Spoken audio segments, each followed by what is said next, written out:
What's up, guys? Let's go over how we can get the highest item power, basically the best items in the game. Where do we actually farm them? So it's a very frequently asked question. Heck, even Google lets me know that it is something that people are searching up. So to start right off, let's go over really quickly why does it matter. So 925 is the highest item power that anything that can drop.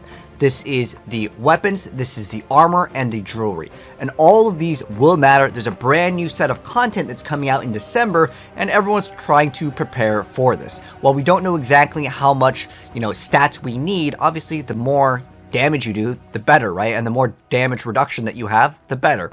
So to sum it up, basically on the weapons, that's going to give you more damage. On the jewelry, that's more resistances. And on the armor slots, that's going to give you extra physical damage reduction.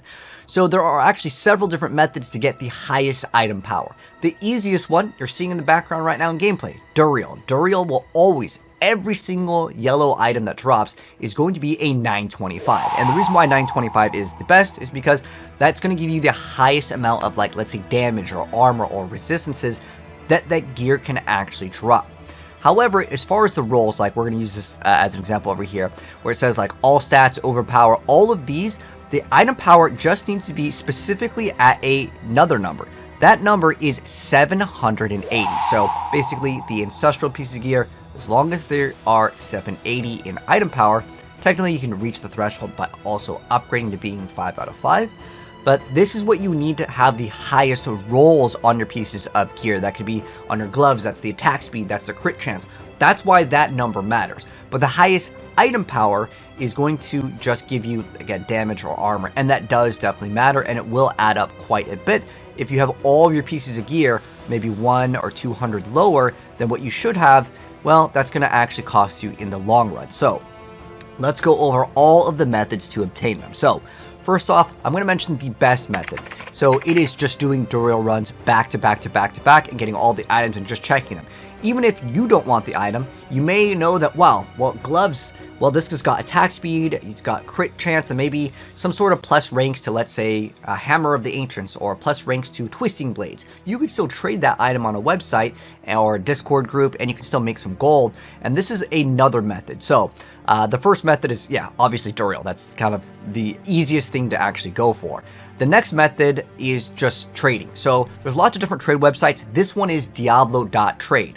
So a lot of people, for specifically weapons, they will not search for anything that is under 925. Now, as far as different pieces of armor, as well as the jewelry slots, people are more lenient on those because to get good rolls on those is kind of more important than getting the resistances or armor. But there are players out there that are like, I want the best of the best. And then you just put in the item power threshold. Depending on what site you're looking at, there's always some sort of filter for item power because it absolutely matters. But the most important thing is do not, and I repeat, do not get anything that is under 780 because the stats won't be the max rolls. They won't even have the chance to be the max rolls if you go to the Enchantress and or the Occultist and re-roll the item. So that's why 925 is the most important. So yes, you can use lots of different trader websites, Discord groups. They usually put a screenshot of the item, and you can see where this original screenshot is, and you can see the item power. But yeah, 925 is the maximum. That's why people want it 925. Technically, you can go to 950 by upgrading it, but if you upgrade it, you can no longer trade the item. Especially if you put some aspects on it, you can't trade legendaries in the game. But the difference between an 800 and a 925 is massive. There's just some group over here just talking about it in a Reddit forum. But the best way is, like I said, Duriel, but there's other methods that you can do to actually get some of these items to be 925. There is a rule specifically for all of the Uber bosses, even though their level isn't 100, and we'll talk about level and why that matters. These do break the rule that's set in the game where the monster needs to be at least level 100 to drop a 925. But all of these unique items that you may want for some of your builds, for example on the Necromancer from Varshan, there's a lot of good rings for the from Varshan drops, and if you do get those the Talrash's Iridescent Loop, you can't get that from Duriel. So you can get this technically in the open world as well, but if you want to try to get that 925, you can get it by just playing the game, but also any of the bosses that are the uber bosses break the rule of not having itself being a level that meets the requirements for a 925 to drop. And I'll explain this more in a second because it's tied into how to get to 925s. But just want to mention that these uber bosses break the rules of what we're about to talk about later. Also, the other method that you can actually get 925s, not only the uber bosses, but the world boss. The world boss, once you reach world tier 4 and you see the world boss, keep going towards it. You only need a level requirement of 60 to equip a 925, which is the highest DPS that you can get in the entire game for the item power. So do the world bosses. It is absolutely worth it if you're not doing Duriel. If you've done like hundreds and hundreds of Duriel runs, more likely you have what you want.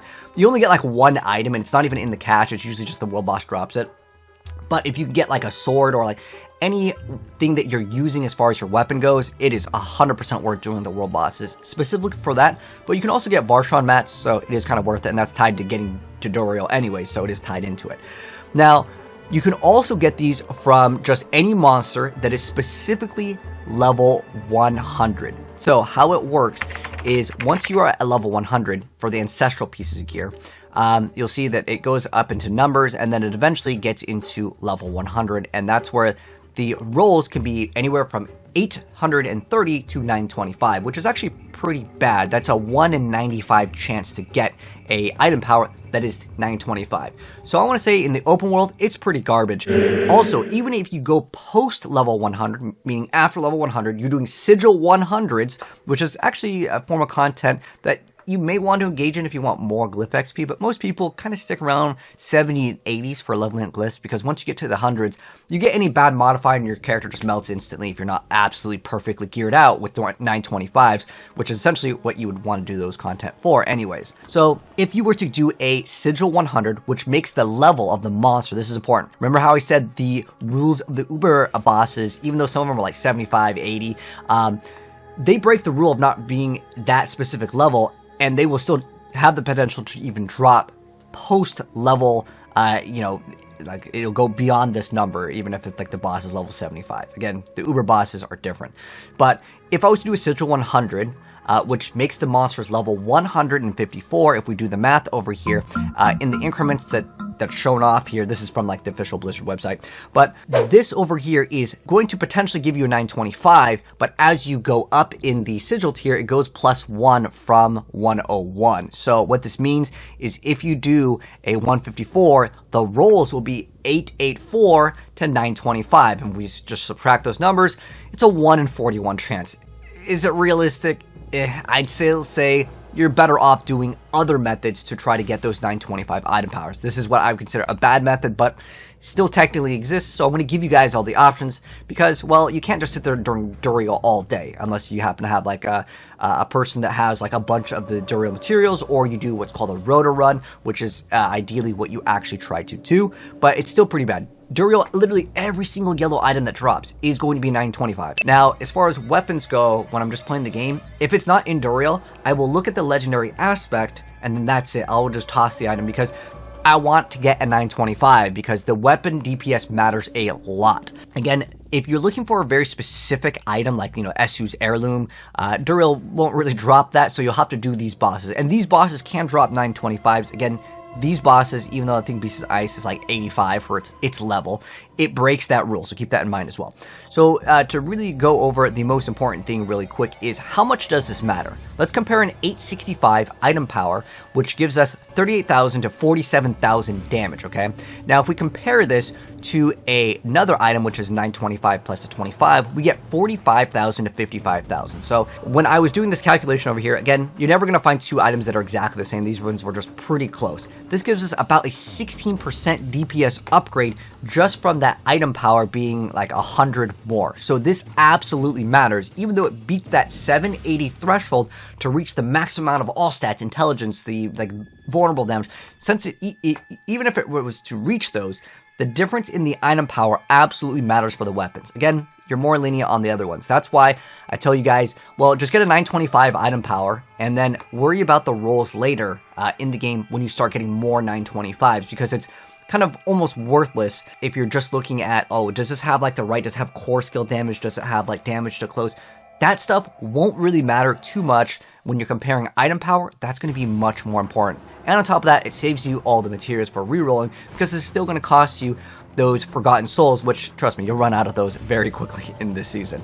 So it's going to really help out. So don't worry too much about the rolls on the item unless it's a 925. Then that actually matters. Then you want to go ahead and actually reroll. So to recap, the most important part of this video, how do we actually acquire them? So Duriel is by far your best. Trading is also very, very good, but honestly, any trade website, okay? I'm not trying to just dog Diablo, not trade, but any d4trade.gg, any of them, okay? I've used lots of different trade websites. People just go AFK, and it's really annoying because, like, you know, you want to get the trade done. They probably want the gold, but it's not like in game. Sometimes people go AFK. They leave their Discord on. They fall asleep. It's normal. Just as a heads up, if you are trying to get your 925 item powers and you're trying to get them via any trade website, people don't respond. I play Path of Exile. People definitely don't respond in that game, and it's because people get busy. So if you want to min max, my suggestion is don't whisper one person and sit there and be like, oh man, I hope he responds. Message them. Maybe wait 10 seconds. If they don't respond, also this little green icon, there's lots of different websites. All of them usually will have a green or red icon. The green icon means they're online in most circumstances.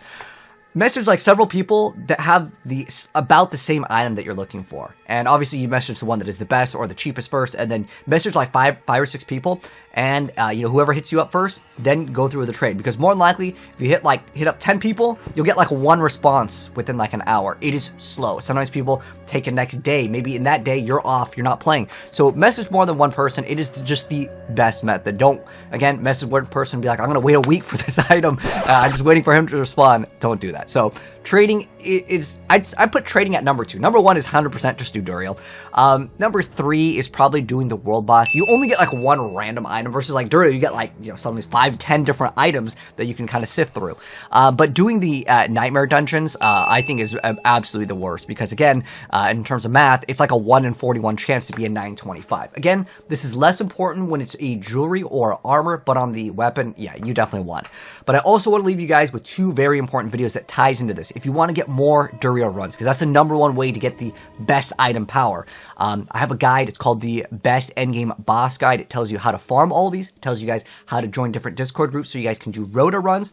Check out the video. It'll be linked down below. And another video called Does Item Power Matter? And it absolutely does matter. Now, a lot of people also want to know, is it better to have a two-handed or a one-handed? Depending on the skill, I'd have to kind of look at your build and the skill, because there are certain skills like Whirlwind that your attack speed does not matter. So you want literally the slowest thing with the highest amount of DPS. You want the slowest one. So there are certain skills, same thing with Incinerate, although Incinerate is a whole mess because it has a core skill that activates embers that don't count as a direct form of damage. So again, not to get too complex, but I have to know your exact build, and I have to know exactly what you're doing. Do you need the lucky hit to decide if a wand or a dagger is better? Because it's kind of tied into item power. Is this one going to be better? Because certain items, what people do is they do item swaps, meaning you get to a certain point in a boss, you stagger them, and you swap to an item that says bonus damage with crowd control, and then you get like that melty effect.